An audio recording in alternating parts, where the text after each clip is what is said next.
I want to ask Mr. Helme about to elaborate on the European experience of the carrots rather than the sticks on imports from countries that don't have aggressive carbon measures. Could you tell us how mature those efforts are and what successes they may have had and what lessons we ought to learn? Okay, I'd be happy to. As I mentioned, the EU has this high-level group on competitiveness, energy security, and climate, and it's been meeting for 2 years, and I participated 2 weeks ago in this high-level conference, 500 executives there. They agreed on a path that would be to encourage key developing countries to work with them on setting carbon intensity goals for key competitive sectors, so cement, steel, pulp and paper, oil refining, that sort of thing. And the idea here would be you do a benchmarking, sort of say, what's the best practice technology today for a wet kiln cement plant? That comes at some level of carbon per ton of cement produced. You'd ask the Chinese to look at that, figure out what that means in terms of the context of China, in terms of its cost picture. Could they do that at with a payback, or is that going to cost them a fair amount? What's that look like?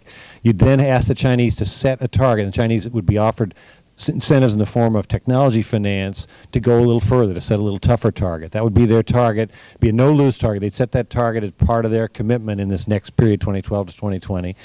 They'd receive the financing as an initial incentive on the technology side, and then if they beat the target, they could sell credits into the international market.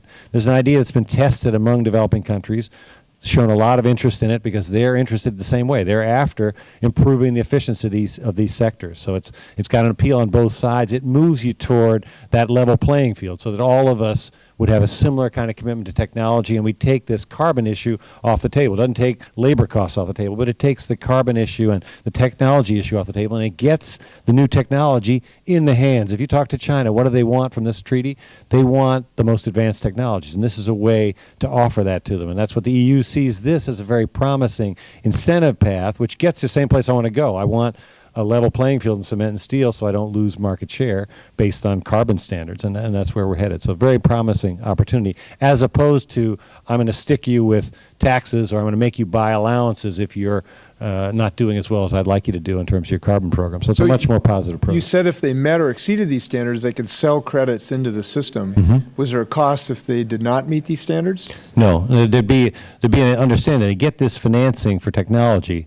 They got to have a contract. They got to build the plants. They got to operate the plants. They can't just say, "Oh, thanks, we like the money and it's very nice." It's a contractual arrangement between that country and the Annex 1 countries who are offering the financing. And they could use that money for a variety of things. In China, we were in discussions yesterday in China about their 20% goal, and one of their difficulties is getting the provinces to meet those targets. They set the national goal, it's the law, but then they have to get this done at the local level. So they're saying, well, could we use the money for tax credits? Could we use the money for having the Cement Association in China work with its members to get compliance? And that's the kind of thing we're looking at. And there's a good opportunity of collaboration with the WBCSD, the World Business Council for Sustainable Development, and others. So it's a very promising opportunity. What is the best way to really delve into that proposal from Europe? I mean, has anybody got sort of the master paper describing that, or?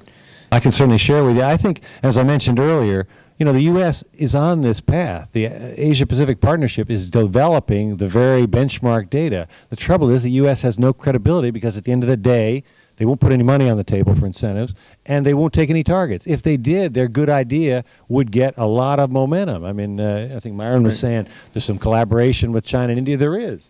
But the point is, where's the beef? Where's the incentive money? That's what's been lacking, and where's the action?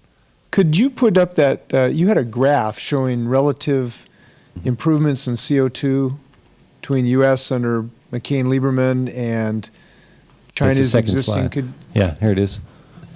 Can you see it from back there? The red is China, Brazil, and Mexico. The blue is the European Union's 30% target that they've set for 2020. The gray on the left is Lieberman-Warner in 2015.